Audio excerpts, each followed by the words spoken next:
Guys, welcome to another episode of the Coffee Conversation Show, powered by the Emerging India Forum TIFF and our technology partner, Prime Infotech Solution. This is the Emerging Entrepreneur Series, and today's theme is Mind Over Coffee Navigating Life's Psychology. I am Jolly Singh, co host at Coffee Conversation and associate at Prime Infotech Solution. Today, we have with us multifaceted Akshar Damle, a TEDx speaker, psychologist, NLP practitioner, and the founder of ManoSamvaada. Join us as we embark on a journey beyond the professional accolades, delving into the personal anecdotes, cherished moments, and the passions that define Akshar's life. Get ready for an intimate and insightful chat that goes beyond titles, exploring the persons behind the roles. Pour yourself a cup of coffee and join us in the unraveling the layers of Akshar Damle's fascinating life. Join us as we explore the journey of this visionary leader, both professionally and personally, and unravel the essence of his success. A very warm welcome to you, sir. Thank you, Jolly. It is a pleasure for me to be here. Same here, sir. So like our entire conversation is divided in three rounds, which is like we start with the personal questions round, then it is the personal questions. We start with the professional questions round, then the second round is the personal questions round where we try knowing you personally better, and we end the entire conversation with a fun rapid fire round to like keep the mood very light and happening while we are like discussing some important facets of life and profession. Sure. Let's start with the very first round, that is the professional questions round. And my very first question to you would be, sir, that what is the story behind ManoSamvaada, name of your mental health startup? Can you describe the initial journey days with your Yes, startup? definitely. So, when I started my journey as a psychologist in 2016, again, as a full-fledged entrepreneur, it was a question that what should I call my company as, or what should I call my organization as? And one of the fundamental principles that I believed as a psychologist was that in a psychotherapeutic session, it is the contribution of both the therapist and the client that matters a lot. It's not like therapist is solving the problem of the client. So that is where I always saw that therapist and client are on the same pedestal. So that is where I said, and what happens in a therapy in the first place is a conversation. So that is where I said, Man refers to mind, and Samvada is a conversation. So that is where I came up with this word, ManoSamvaada. Okay, sir. ManoSamvaada. I think I was like pronouncing it incorrectly. It is the correct pronunciation is ManoSamvaada. I will be like taking a note of it. No problem. Being a TEDx speaker and NLP practitioner, how do you integrate these diverse skills in your role as a life coach and harmony coach? Yeah, I think a lot of people are coming to me today, not just with severe mental health conditions like anxiety, panic attack, stress, depression, and so on, but also there are people who are coming to me saying, say, I am the head of this organization, I am an entrepreneur myself, but I do not know how to communicate to the people. Or I have issues in setting up a system in the organization. Or I know everything, but when I'm supposed to speak in front of a couple of people or a group of people or a mass, I get scared then, and then I lose my confidence. So these are the new challenges that people are coming up to meet a therapist. So in these kind of scenarios, being a TEDx speaker myself, I share the experience of the public speaking, and I also share tips to the people how they can be better at public speaking. Because in the present time, I think the communication is the major and important aspect in anything that you do. Be it if you are a professional, if you are into employment, or if you are an entrepreneur, if you are a celebrity, whatever it is, at the end of the day, communication matters. And that is what I coach especially when it comes to public speaking as a TEDx speaker. And as a harmony coach, I help entrepreneurs to build the work culture in their organization. Because when we have too many different kind of people in the organization, it becomes difficult for us to streamline the whole system. So that's where I contribute. And NLP is such a beautiful tool or set of tools which helps us in creating better things for ourselves by adopting them. So I teach these small techniques of NLP to my clients so that they can be doing whatever they are doing in a much better way. Also, so like you have conducted workshops on stress management and leadership for various sectors. What unique challenges do professionals face in these areas, and how do your programs particularly address them? You see, in today's time, you ask anybody, everyone says they are stressed, right from the child, which is say 5, 6 years old, or maybe 7, 8 years old, to 70, 80 years old people also keep saying that there is some kind of stress. It can be, I mean, stress can come from various sources in the sense it need not be only because of one specific cause. Now, what I'm doing in the companies is, see, many other trainers also conduct stress management programs, but what they do is they make the people to play for some time or some games, some action, some dance, etc., etc., and they call that the person has become stress free for that time. Agreed. But the question or the larger question is, what happens once they go back to their original life? And generally, what we see is once, even after a stress management session, when they go back, their stress levels are the same or sometimes even higher because they have piled up work that is pending. So what I do is in my stress management program or any other, be it leadership coaching or even any other program for that matter, I believe in experiential learning. So in stress management program, they understand all the stress causing agents in their life and then recognize what are the coping mechanisms that they have. And they also learn certain tools and techniques to cope with those stress causing agents much better.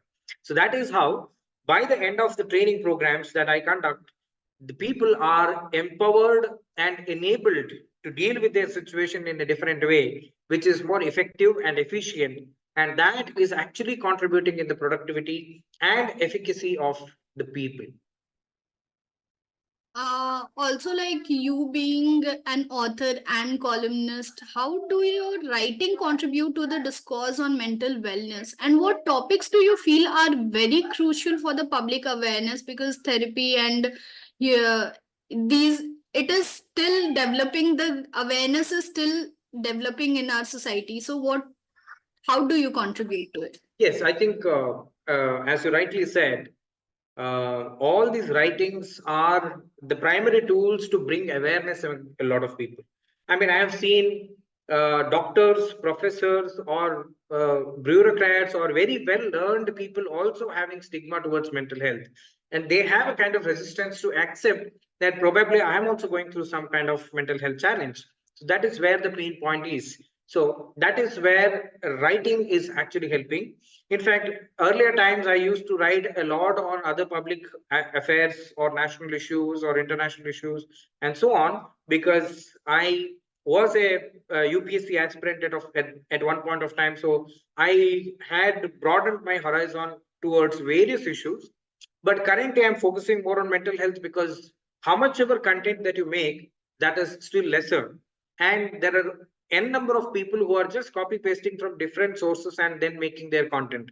But I am trying to contribute from a therapist's perspective and what is right and what is wrong, what needs to be done. So this is how I'm trying to create a lot of awareness. I have written 2 books on mental health, which can be, and none of these are self-help books. These are the books which give you the intricate details of the concepts so that it can help the people or the reader to kind of introspect themselves and assess themselves by themselves. So that is the idea of my writing specifically on the mental health at this point of time. Great, sir.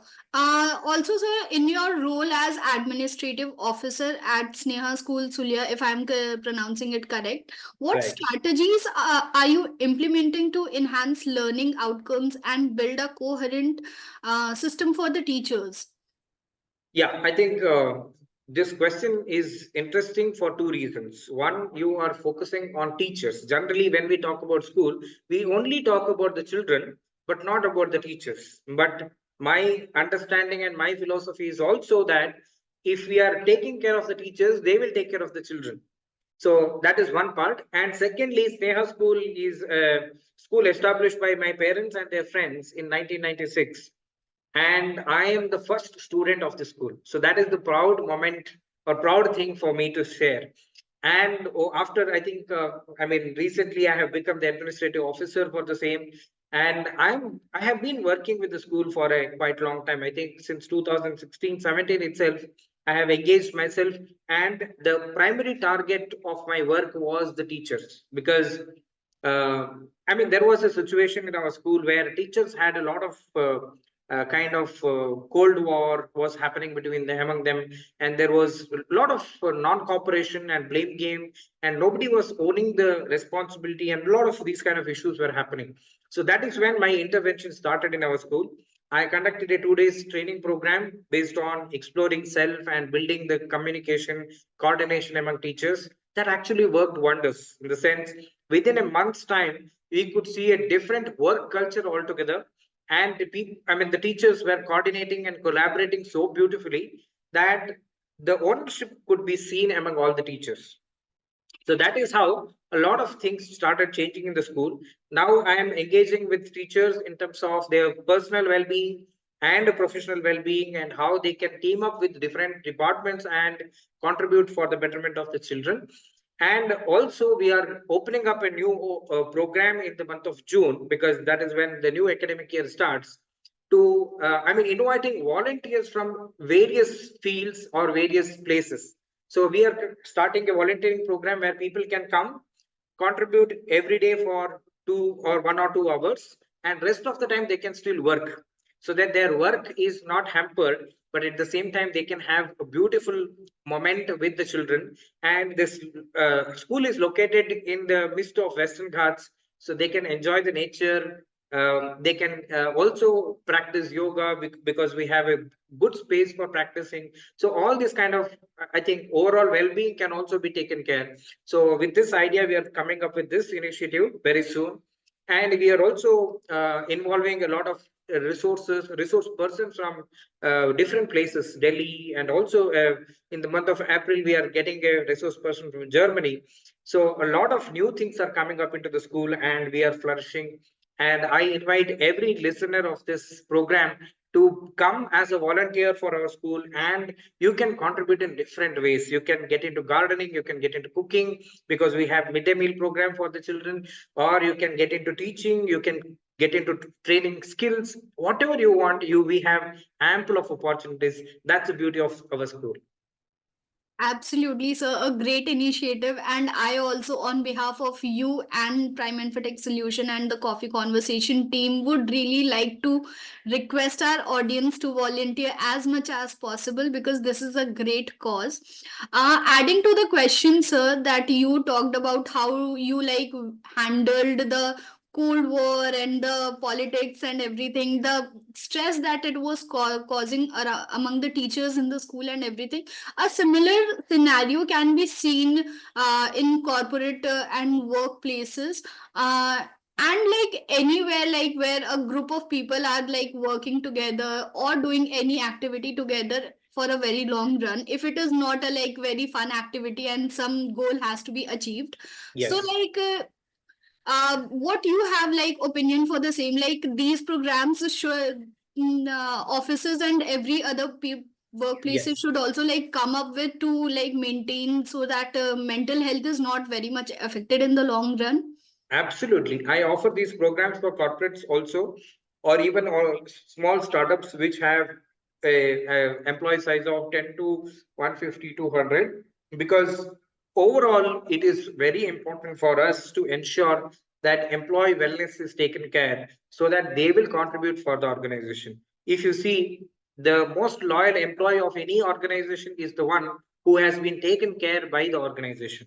So I think at this point of time, I'm sure every organization has to adopt these kind of interventions so that people can benefit from that. In fact, in the month of March, on March 8th, since Women's Day is being observed across the globe, we from ManoSamvaada are coming up with a webinar program for organizations, customized in the sense in any day of March, they can have this webinar for their employees where we will be talking about women and mental health exclusively. What are the different challenges women go through in terms of their mental health challenges? Because especially when women are working, apart from their work, they also have to take care of their household chores, and it becomes a different ball game for them to take care of themselves. And most of the women are not even taking care of themselves. Self care is almost absent in many women's life. So that is where we want to bring that awareness among a lot of women across the country or even the globe, where we can create some kind of awareness that yes, there is a difference in the kind of challenges men go through and the women go through, and we need to blend and understand this whole thing so that we can address the whole population altogether. Again, a very great initiative, sir. Also, like you have been at different foundations, so how did working at foundations has impacted your career? I think, I mean, giving back to society is something that I learned from my parents because even though, I mean, they could have done many other things, but they chose to start this school, which we are running almost like a charitable school. We are not running it as a commercial school. So giving back to society has come from my parents, and I always enjoy to work with the communities. So, be it, I mean, through various foundations or through various NGOs, we have been organizing various activities. For example, one initiative that is running in Bangalore is we are offering psychological services for the slum dwellers, especially children and adolescent girls and boys, so that we can work on their turmoils at that point of time. I mean, during COVID, I associated with Jagannath Kitchen Foundation, where we were offering free meals or midday meals to people, whoever was being impacted, because I mean, the earning capacity itself was being broken because of the restrictions that were imposed. So we were supplying these kind of things. And in fact, we have also gone to uh, places like very interior tribal locations where we could reach out to tribal people, ensuring that their groceries are intact. They do not have to worry about it, and that is how we could create a lot of impact. So when it comes to I mean, social work, I am engaging myself in the area of mental health, education, and hunger, because unless we feed or unless we fill the stomach, we cannot fill the brains. That is what Vivekananda had told, and I strongly believe in it. So that is where my uh, engagement with the society that is going on. Yeah, great, sir. Can you also like shed light on your experience as a mentor specialist at BNI Global and president of Global BNI Cosmos? And also, like, how does mentorship contribute to your personal and professional growth? Yeah, I think BNI is an organization which is working towards networking of people, and I got introduced to it, and I took up leadership roles. I think any for anybody to grow, we need a network. And as I mean, so many people keep saying, I don't know who exactly said this, that currently it is, I mean, network is net worth, right? So it may be a cliche, but I would like to use it again because that is what I have gained. When I came to Bangalore in 2017, I didn't know anybody. But today, I have a large network of people and who are coming from different fields. I mean, if you want a plumber, I know it. If you want an educationist, I know. If you want an organic agriculturist, I know. So that is the kind of exposure that we get. So in BNI, I took up some of the interesting roles because as a psychologist and a mentor, I thought taking up mentoring role was very, very important, because there are so many entrepreneurs who do not know the secrets of entrepreneurship, because they have this fire in them, but they do not know how to channelize this energy. So that is where I work with a lot of entrepreneurs to channelize their energy so that they can earn a lot of money. Because this is another problem that I've seen among many people, that even when they are entrepreneurs, they have a hesitation to ask for money or charge people. So that is where new challenges are coming for the new time entrepreneurs. So through this kind of roles, I have actually helped a lot of people to establish and scale their businesses to 5x or 10x, and it has actually helped in them becoming employers for many other people. So that is the kind of transformation that I'm seeing, and I would like to see it more and more. Also, like, sir, you are a celebrity psychologist, so and also you have spoken at national and international conferences. How do you approach public speaking, and what key messages do you convey regarding the mental health? Yeah, the important aspect is, I think, soon after COVID or during COVID, that is the time when I started working with a lot of celebrities, because I mean, apart from everyone who was going through the mental health challenges like anxiety, fear, panic attack, or stress or worry, etc., etc., celebrities themselves went through a lot. But the major challenge they found was they didn't know whom to reach out to, because on the internet everyone says I'm the best, but the question of privacy, confidentiality, etc., were a major challenge for celebrities. And that is when a couple of them reached out to me, and then a new space, or I mean, later on I have been working with a lot of celebrities across Bollywood, Sandalwood, Tollywood, Collywood, and so on. So this is how my work with celebrities expanded. And currently, as a public speaker, when I talk about mental health, I stress upon self care, because unless you are introspecting about your own physical and mental well being, you cannot be in your best space or best shape, because I mean, you are not taking care of the fundamentals. So that is where I talk about various things. I mean, I have spoken on stress management. I have come up with a formula to take care of mental health in general, or how we can enhance the learning outcomes of children. So I have also come up with a program called Conscious Parenting, where I talk about how we can be better at parenting in the present time, which is much more challenging than what it was earlier. So these are the various topics what I speak on public forums, and that is why people invite me to talk. They definitely should, sir. Like, my an extra question to the last question that we have is that through this entire discussion and conversation that we have had till yet, the very keyword communication and mental health has like been repeated again and again. So Yes. I would really request you to conclude the importance and emphasis that the two goes together, that makes the two go together, and like how it is to be made awareness about of in the society, in the community. Fantastic, fantastic question. The reason is, a lot of mental health challenges are coming in our life because we are not communicating. I'll tell you how. See, earlier, maybe in 1980s or 1990s, a lot of families were jointed. But later on, once it started becoming nuclear, the family sizes became smaller, and their issues became more personal and restricted to those family members. And in today's time, what has happened is, within the nuclear families, we are more isolated ourselves. That even if four members are there in the family, we are so conscious about our privacy that people do not even enter each other's room without permission, which was not the case earlier. So we are restricting ourselves a lot of things, and at the same time keeping up a lot of things privately.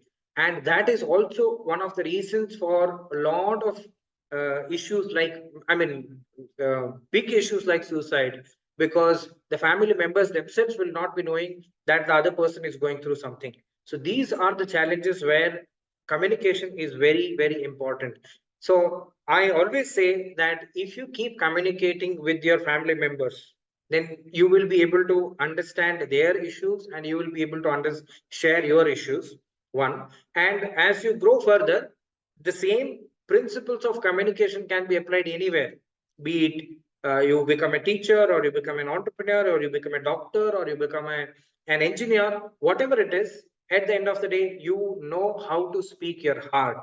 And I feel that the connection that we build is not through the intellect, but through the emotions. So that is something that we all need to take care and learn. And when you do that, naturally, you will be able to share about your mental health challenges and also get some maybe quick support for your mental health challenges. So that is where communication and mental health is always a kind of they go hand in hand, and it is very important for all of us to learn this so that we can be sane and lead a peaceful life. Very beautifully put together, sir. And the importance of mental health cannot be like restricted to a very short conversation that we have had today. But at the same time, what we have discussed and what the key points that you have mentioned is something like which summarizes the entire concept of the stress and mental health management and everything. So amazing, sir. That is it for the professional questions round. We are up to the next round, which is the personal questions round, where we would be like trying to know you much better personally, apart from like knowing you professionally and everything. So my very first question to you would be that would you like to tell us more about your childhood? Were there any early experiences that sparked your interest in psychology and mental wellness, particularly? Yeah, I mean, in my childhood, it was a fantastic childhood that I had because my parents left me to play with anybody and everybody, and I had a beautiful set of friends around myself who would take care of me because I was the youngest among all, out of all the kids. And I was also a chubby kid, so people would take care of me very well. And and I used to enjoy. Taking a ride on a bicycle all the time. So, a lot of mischievous, notorious things uh, also have happened in my childhood, and it was a beautiful childhood. And my parents have given exposure to me to various aspects, be it dance drama of Karnataka called Yakshagana, or theater, or other Bharatanatyam, music, etc., etc. So I got exposure to varieties of things apart from the academics. So that actually widened the horizon of me as a child. I mean, it was not a conscious decision, or as a child, I didn't understand that this is how I'm opening up myself. But that is how I started getting trained. So public speaking also came just like that, in the sense my father started training me how you can become a public speaker, and he himself is a public speaker. So that was a kind of added advantage for me, that he could train me how to communicate things better. And he also taught me to write because he's also an author. I mean, I have got a lot of things from my father as well as my mother. And because my mother is very good with English, so she taught me the nuances of English grammar.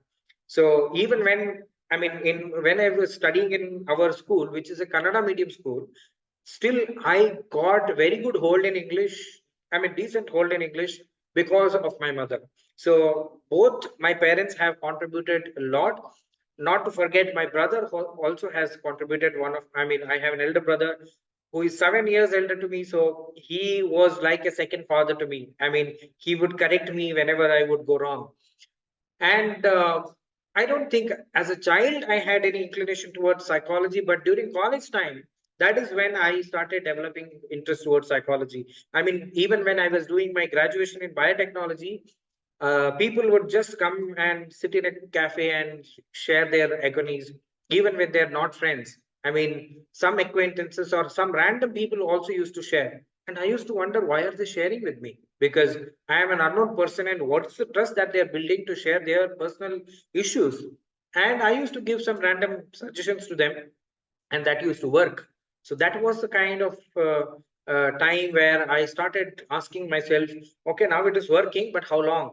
So that is how I started learning more about psychology, and then I went ahead to do masters in psychology, and then now I am a full-fledged practitioner in psychology. Amazing, sir.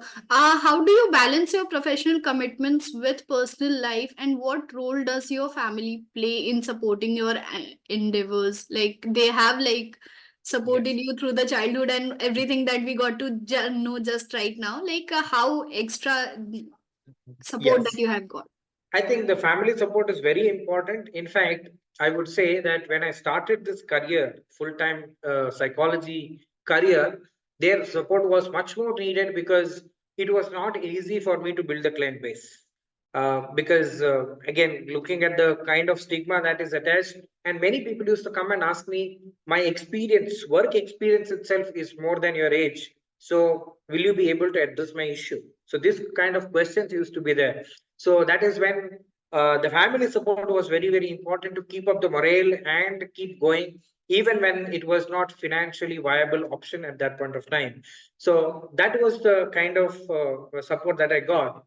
And with regard to balancing personal and professional life, I'm very strict with that in the sense I keep the morning times for myself where I rejuvenate, I take out time for exercises, I take out time for introspection, I take out time for family. So all these things happen in the morning hours. So once I mean, I generally take sessions after 11 o'clock. So that is the time when I am ready to take up sessions, and then it goes up to 7, 8 o'clock in the night. But then I always ensure that personal time is also scheduled in my calendar so that it is justified every time. Great, sir. Also, as an active meditation facilitator, how do you incorporate mindfulness into your daily routine, and what benefits have you observed in the long run? Meditation is a fantastic tool that I've been using since I think since my eighth, seventh or eighth standard. I learned it from a yoga practitioner himself, and it has helped me immensely in terms of cleansing myself, in terms of bringing calmness, in terms of uh, ability to think in a very peaceful way. So meditation is a beautiful tool, and that is where I am teaching a lot of people how to meditate or different techniques of meditation so that they can also incorporate this technique in their day-to-day life so that they can be better at what they do. Yeah, so that is how meditation has helped. And as I said, in the early morning routine, meditation is one of the key components where I meditate and detox myself, because every day I'm meeting people who are having a lot of problems. So it is important for me to cleanse myself regularly so that I will not share or give any negative energy to them. Rather, I'm ready to receive their negative energy and then again cleanse myself and then give more positivity to them. So that is how meditation is becoming a major part of my life and day-to-day routine. Do you have any cherished childhood hobbies or activities that you still engage in today for relaxation or enjoyment? Absolutely. I mean, reading is something that I had picked up from my childhood. I continue to do that. Carnatic classical music is something that I learned from the age of 7, and I still continue to sing. I'm a vocalist, though I'm not a full-time vocalist. I have given few concerts, and yeah, I think these are the two major things. Apart from that, I also participate in theater, yakshagana whenever I get time. So yeah, so I keep myself engaged with all these kind of hobbies that I've nurtured from my childhood. While having the conversation for the professional questions round, you mentioned being the vice chairman of Jagannath Kitchen Foundation and you serving free meals during the COVID and everything. So, how do you intertwine your personal values with your philanthropic efforts that you make through these foundations and working under different programs? I think, I mean, some of the personal principles that I value so much is being authentic, being honest, and being truthful, and maintaining our integrity. So, if these four pillars are maintained properly, then a lot of things will be sorted by themselves. So, we have been trying to incorporate the same value systems in wherever I work, because that is something that will make everything easy. If everyone in the system is authentic, even if they have any disagreements, it's all right, but we will get to know much in advance so that we can sort all the kind of conflicts or possible conflicts right there, so that we can lead a better life. So I have been integrating all these values wherever I work, whatever the systems that I build, be it in ManoSamvaada, be it in any other foundation that I have been part of. Also, like in your career, you have personally and professionally, you have had a lot of success and achievements for various roles that you have played. So, what achievements, if I may ask, are you like very proud of? Like this is something like, yes, this is like closest to my heart. Like apart from everything that is in there in my plate. Yeah, I think becoming a TEDx speaker was a major incident, because I didn't even think that I can become a TEDx speaker at that point of time. And the organizers themselves called me and invited me to be so. A lot of people ask me even today, how did you become a TEDx speaker? Whom did you approach? How did you apply, etc., etc.? And I say very blank. I mean, a very blank answer that I have no clue, because I was invited. I didn't even know that there is a procedure to apply to become a TEDx speaker. So that is one important milestone in my life. Apart from that, I have treated so many people. I have saved so many people from committing suicide. Even, I mean, just when they were in the verge of committing suicide. I think that is something that is really rewarding. And I feel that every session is like an examination for me. And the moment I kind of transform the person, that is giving me a lot of satisfaction every day. Would you like to tell us about your close knit friend circle and how do they contribute to your life and offer support in your professional journey? Yeah, I have very few very close friends, because again, randomly, I mean, in general, there are so many friends, but very close friends are very handful of them. I make sure to spend time with them. Whenever, I mean, generally people call me as very busy person. He doesn't give time. He doesn't have time. He's always occupied, this, that, and all. In fact, even for this conversation, I think the coordinator was struggling to get the time. But then, one thing that I'm making sure to give time with my friends. So, and generally, my schedule is very different. Everyone is free on Saturday, Sunday, and I am the most busy on Saturday, Sunday, because all my clients want to meet me on those days.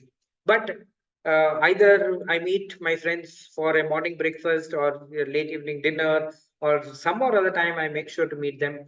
And be them being there with my life is very, very important. I believe that friends are very important for every one of us, because I have experienced this myself.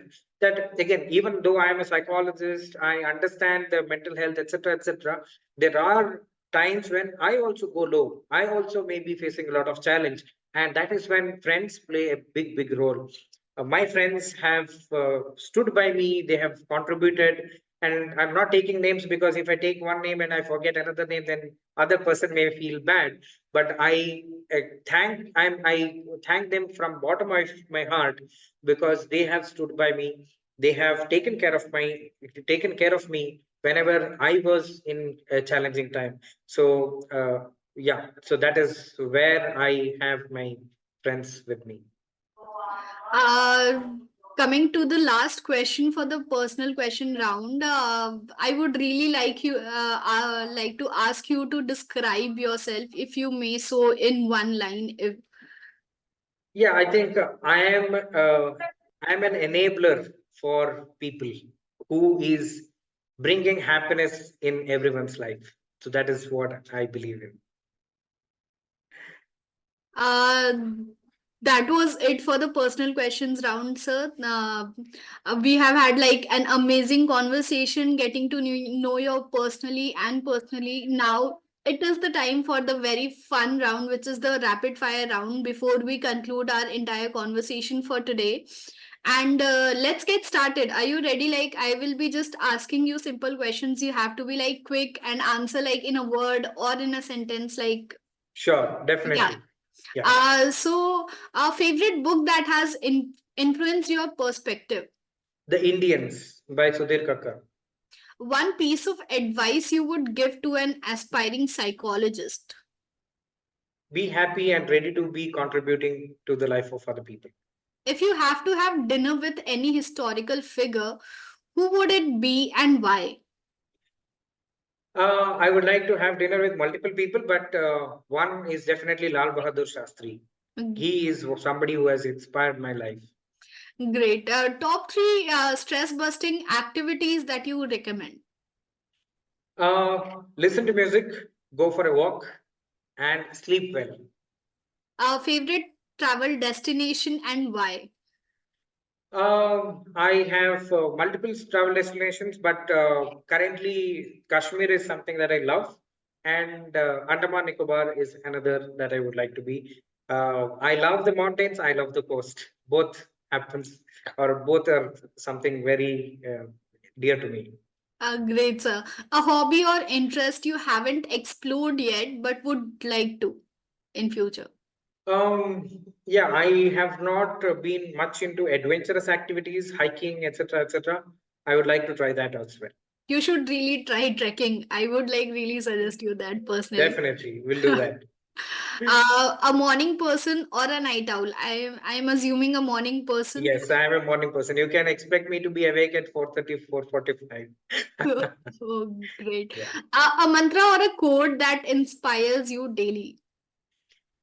Um, I mean, I believe this life is short, make it sweet. That is something that I believe and practice. Beautiful. One thing people would be surprised to know to know about you. People, presume me that I'm a very serious person, but no, I have a lot of fun element within me. Okay, great. And last question for the day, your vision for the future of mental health and well-being. I want the whole society to be mentally healthy, and I am creating through ManoSamvaada. I'm trying to create a space where we can cater to the needs of all strata of society and make everyone mentally healthy. That is it for today's conversation, sir. Very thank you to you for giving your valuable time. It was great talking to you. We have had like so. It was a very fun and casual conversation that we have had today. But at the same time, we have like touched very important issues that needs to be addressed at this point of time. I am very sure that our audience is also like very, very incited with whatever we have discussed today. Thank you so much. It has been a wonderful experience, and I hope you enjoyed this as much as we enjoyed having you on the show. And I also, again, thank you for taking your time out of your busy schedule to have this session with us. Absolutely, I thoroughly enjoyed. You have been a great host, and the kind of questions that you asked are really mind-boggling, and I thoroughly enjoyed answering them. Having a conversation with you was fantastic, and would like to have many more in the coming days whenever possible. Thank you so much. Same here, sir. And for our audience, please stay tuned to watch this and many other interesting conversation episodes on YouTube, on our YouTube channel, The Coffee Conversation Show.